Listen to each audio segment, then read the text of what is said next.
Well, now it's time for our featured review. And for this, we are talking Conclave. This is the new movie from Edward Berger, who is the one that did All Quiet on the Western Front a couple years ago. And obviously, if you're doing a World War I epic, the logical next place to go is the intrigue around electing a new pope. So that's what we got here. Todd, talk about Conclave. Okay. So this is based on a book by Robert Harris and screenplay by Oscar nominee Peter Strawn. I believe he was the writer of Tinker Tailor Soldier Spy. I'll look that up. Yeah. This is about the selecting of a new pope, and the current pope has just passed, and the reluctant leader of the conclave, which is like the selection process, I guess, is called Cardinal Lawrence, played by Ray Fiennes, and his friend and also kind of reluctant nominee is Cardinal Bellini, played by Stanley Tucci. And the favorite in the process is Cardinal Tremblay, played by John Lithgow, and he's got a bit of controversy around him. Cardinal Tedesco is played by Sergio Castellitto, and he's like an Italian, and he has got some character issues. Cardinal Adeyemi, played by Lucien Musamati, he's a Nigerian, and he has his own faction of support. And there's also this last-minute member who is anointed by the deceased pope, who is a Mexican man working in the Middle East named Cardinal Benitez, played by Carlos Dietz or Dietz. I'm not really sure how you pronounce that. Mm-hmm. And his appearance causes like uncertainty amongst the population because nobody really knows who he is, and they act like they don't know if they should allow him to vote or anything. And then the movie kind of shows the backroom dealings and corruption that exists in like even the most sacred of processes, like selecting the new pope. And you see like the inner turmoil that Cardinal Lawrence has in going through, leading the process when so many other external factors are at play and when he doesn't really want to do it. And Edward Berger directs the hell out of this. Like it's got a really stagey type of screenplay to it, but he uses techniques and tricks that make it feel kind of like a thriller. Like it starts with the classic, like following the back of the main character, walking into with determination. You feel like you're about to go walk into battle, but he's really just like walking into a room with other popes. And the music also helps the feeling. It's like really catchy, also done by Volker Bertelmann, who is won the Oscar for All Quiet on the Western Front. Yes, the best score from that year for sure. And but the one thing the movie reminded me of most was Darkest Hour, which is like a pretty good movie, but it's about like the boring processes that are made cinematic when like the real action is actually taking place outside the walls. It's a movie about like damage control and like the inner dealings of the characters and like kind of breaking the norms of what you would expect about like a movie about the Pope. Like the movie is rated PG, which I didn't really know going in, but there is parts where it's like kind of mocking the process, but it's also like they're never put in uncompromising situations. Like if this movie was made in the US, it would be a lot more scandal filled, and instead of just being like small things that like are like making the popes or the cardinals like not electable, I guess. And I don't know anything about the Pope really. Like to me, it's never been a fascination of mine to like follow the Pope. It's like the royal family, I guess, in that sense, where it's like it's immensely important in Europe, and the drama fascinates millions of people and Americans too. But it's never been something I've really cared about. So I didn't really have a bias going into this. I want to see them get it right because I never cared. But you can kind of see where the movie's going from like the beginning. Like it's trying to make the point that even like selecting a pope is not that different from like political elections in a lot of ways. And there's a lot of like shady stuff going on, like potential rigging of situations and stuff like that. It's compelling, but it's also like too observant and low key to really feel as much of a thriller as it wants to. And the drama works. I just don't think the thriller stuff works as much as the stuff probably happening outside the walls, which seems to be pretty extreme. And I'm not really sure what the movie's trying to say. Like it has a bombshell like drop late that's kind of crazy, and it caused like gasps throughout the audience that I was in. And it is pretty shocking, but I don't think the weight of it really reaches the level that it was reaching for. And I mean, it is quite a twist, but I mean, I'm glad Zach's not here. I can already hear his reading of the whole thing. That would have been a nightmare. But listen, okay. I slept through 105 minutes, but then this happens, and blah blah blah. Yeah, I mean, you are already, and you already know what he would say about it. I mean, I think that it is a pretty big twist, and it changes some things, but it's too late in the movie for it really to matter, because otherwise, I mean, if that had happened midway through, it would have been, you would have seen some fallout, but you don't get that. But then they do, of course, lay out the thesis of the movie pretty clearly, and it's an emotional scene. I just don't think the movie is as organic as it should be, but I still respect it. I'm at like a low level 3 stars. Like, it could have been better, but I still think it's going to be a huge Oscar player. Like, Ralph Fiennes is terrific. Isabella Rossellini has like one scene that she shows up, and that probably is good enough for a nomination because she kind of like is really important in that scene. But yeah, I mean, it's a Best Picture nominee. But yeah, I'm at low 3 stars, which is pretty disappointing because I was really looking forward to this. It's the most Zach movie ever made. You got to see it. I don't know if it's a Zach movie. I love silly. I love stupid. It's neither silly nor stupid. That's true. So shut up, Todd. No, Terry was the one talking. I didn't realize there was such a diverse tapestry of shit out there. I wouldn't call it that either. All right. Anyways, we got Zach's opinion on it. All right. I'm much higher on this than you are. I'm at a high 3.5 stars. I thought this was intriguing all throughout. I thought Ralph Fiennes, like, he showed us once again that he's an amazing actor. It's been a long time since he's given us a performance that makes us go, oh yeah, Ralph Fiennes rocks when he has the opportunity to. Like, he's amazing in this. Like, what, maybe first time since like Constant Gardener, he's been given a role this meaty that he can really dig his teeth into and just own.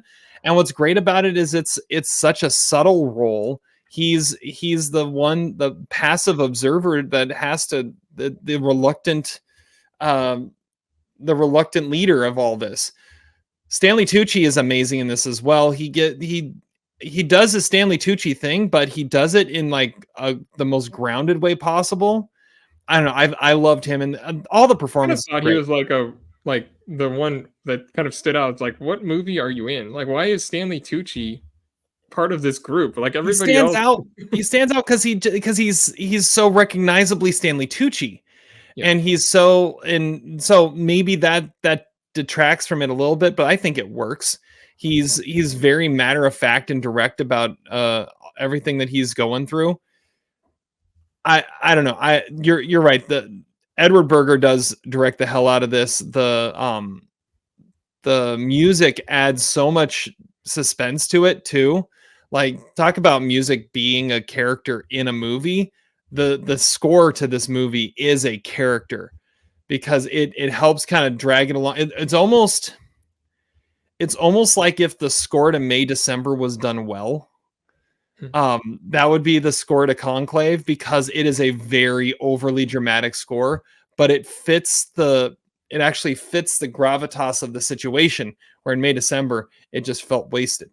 Yeah, no joke. The guy that was in the row in front of me was headbanging every time the score came out. And I was kind of with him. I was like, yeah. I was like, this is super catchy. But yeah, I was with it the whole way, and I'm thinking, man, this is my kind of jam, right? I mean, this is political intrigue, thriller around an election, especially involving the church. I mean, it had a little like Angels and Demons in there, the Dan Brown novel that became a Tom Hanks's Hair movie. But it had a little bit of that, but minus all the action adventure parts of it. Because it really is just a bunch of guys talking the whole time, and they make it incredibly intriguing and engaging. Okay, the twist. Well, I'm sure we'll talk a little more about it off air. There is a big twist at the end of this, and you're right. It happens almost so late it doesn't really matter.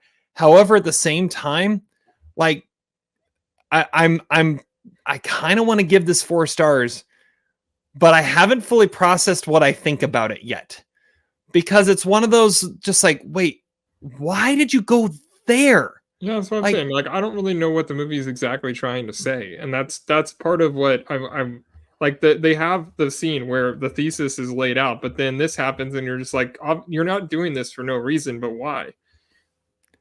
yeah, it makes a grander point that I don't know if it necessarily needed to make, but it went there. And I mean, kudos for going there and throwing a twist into everything that I don't think anybody saw coming. I guess, I mean, it is a book, so I mean, maybe some people were looking Sure. forward to that, but yeah, yeah, it's a twist done in a way that you don't even expect the twist to actually be a thing. Like, I mean, I guess it's sort of Strange Darling like in that way. Yeah. So I'm going 3.5 stars for now. Like I said, as I process and think about how much I actually appreciate the twist or don't appreciate the twist, that could go up. It could go down.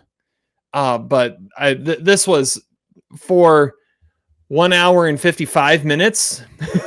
This was one of the cooler movie experiences of the year for me, just because this is my kind of thing.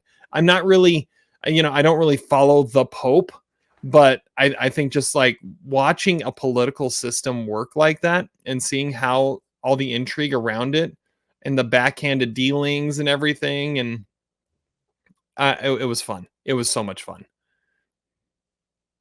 Yeah, I mean, it's an interesting movie to watch. But like I said, it's not a true thriller because so little happens, and it's very contained. But it is still, like, I mean, like, it's rich conversations. I think the screenplay is pretty good. So, well, it's forced to be contained. They're sequestered.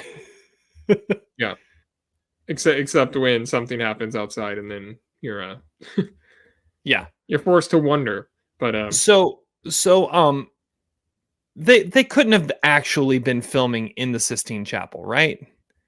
Like, I don't know, because I know, mean, like, this is where the process of voting for a new pope takes place. It takes place in the Sistine Chapel.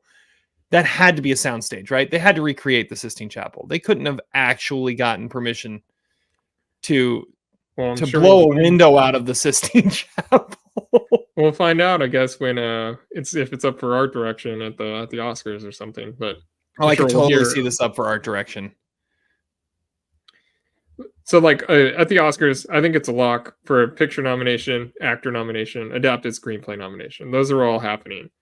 Supporting actress, I think, is probably happening. It would be nice if it would be nice if director happens, because he didn't get in for All Quiet on the Western Front. Yeah.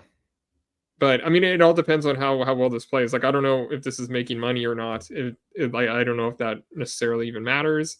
I think it had a pretty solid. It's on track for a solid opening weekend, if I remember hearing right. Okay. Well, I mean, I guess that's good then, and it does have veteran actors, so I mean, that it's at least going to be popular with SAG. So I think those are happening. Editing, potentially. It depends on how much people like it, I guess. But I think picture and actor are for sure happening. And I think Ray Fiennes is going to win. You know what? He has a good opportunity to win. And if he does, like, that's awesome. He deserves a win.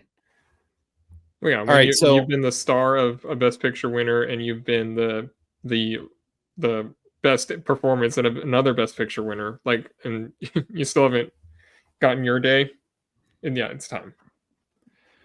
So Conclave is only in 1,700 theaters, and on Friday for opening night, it was third at the box office. Number 1 was Venom. Number 2 was Smile 2. Number 3 was Conclave. Venom made $22 million opening night. Smile 2 made $3 million on Friday. Conclave made $2.5 million. And Venom is playing in 4,100 theaters. Smile 2 is playing in 3,600 theaters. Conclave is playing in 1,700 theaters.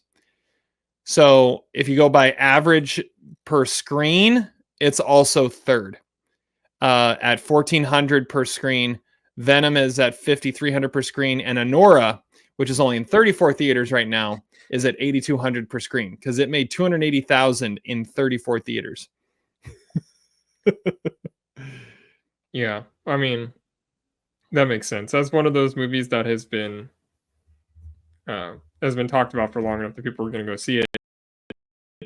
That was why I was so surprised that like Sing Sing didn't have a similar performance. Like even in its like limited release, it did not have a good screen average. Like I don't know what happened with that movie, but Anora at least it's making that's the best picture winner. In 34 theaters, Anora is 8th at the box office.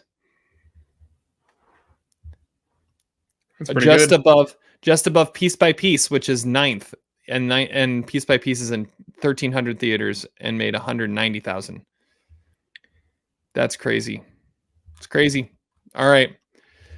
Well, that's Conclave.